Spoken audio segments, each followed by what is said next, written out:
ఎగువ నుంచి వస్తున్న వరదతో తెలుగు రాష్ట్రాల్లో కృష్ణమ్మ పరవళ్లు తొక్కుతోంది. పాతాళగంగ వైపుకు వడివడిగా అడుగులు వేస్తోంది. సప్తనది ప్రాంతాల్లోని సంగమేశ్వర క్షేత్రాన్ని తన గర్భంలో దాచుకుంటుంది. వేపదారు శివలింగాన్ని జలాదివాసం చేసేందుకు కృష్ణవేణి జలాలు చుట్టుముట్టే తీరు నిజంగా ఓ అద్భుత అనుభూతిని మిగులుస్తుంది. కర్నూలు జిల్లాలో అటు నల్లమల ఇటు కృష్ణానది సమీపంలో వెలిసిన ఈ శైవక్షేత్రానికి ప్రత్యేకమైన పురాణ చరిత్ర ఉంది.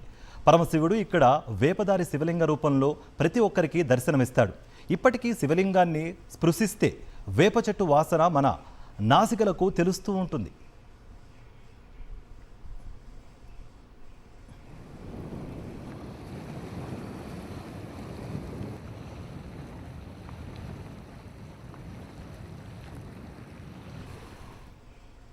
పన్నెండు తీర్థాలు 6 క్షేత్రాలతో కలిసిన ఈ ప్రాంతం శ్రీశైలం ప్రాజెక్ట్ నిర్మాణంలో పూర్తిగా మునిగిపోయిన శిథిలమైపోయింది.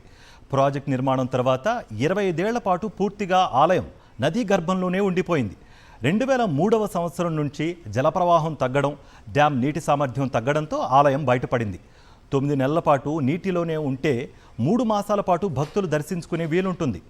కృష్ణ, వేణి, తుంగ, భద్ర, మలపాహరిణి, భీమరతి, భవనాసి ఇలా 7 నదులు ఒకే చోట సంగమించే ప్రాంతం సంగమేశ్వరం. 7 నదుల సంగమంతో ఉన్న ఈ ప్రాంతానికి పురాణాల్లో ప్రత్యేక చరిత్ర ఉంది.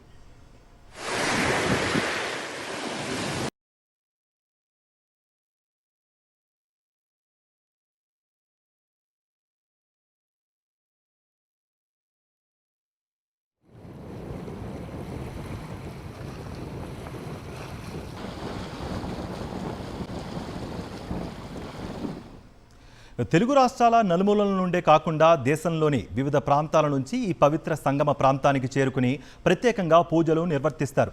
నల్లమల అభయారణ్య సమీపంలో కృష్ణానది తీరంలో కొలువైన క్షేత్రాన్ని సందర్శిస్తే ఏదో తెలియని పాజిటివ్ వైబ్రేషన్ శరీరానికి కొత్త ఉత్తేజాన్ని, మనసుకు ఆహ్లాదకరమైన ఉల్లాసాన్ని అందిస్తుంది. శ్రీశైలం జలాశయంలో 840 అడుగుల నీటి మట్టం కొనసాగుతున్నప్పుడు సంగమేశ్వర క్షేత్రంలోకి వరద జలాలు ప్రవేశిస్తాయి. నీటి మట్టం 860 అడుగులకు చేరితే ఆలయం పూర్తిగా నీట మునుగుతుంది.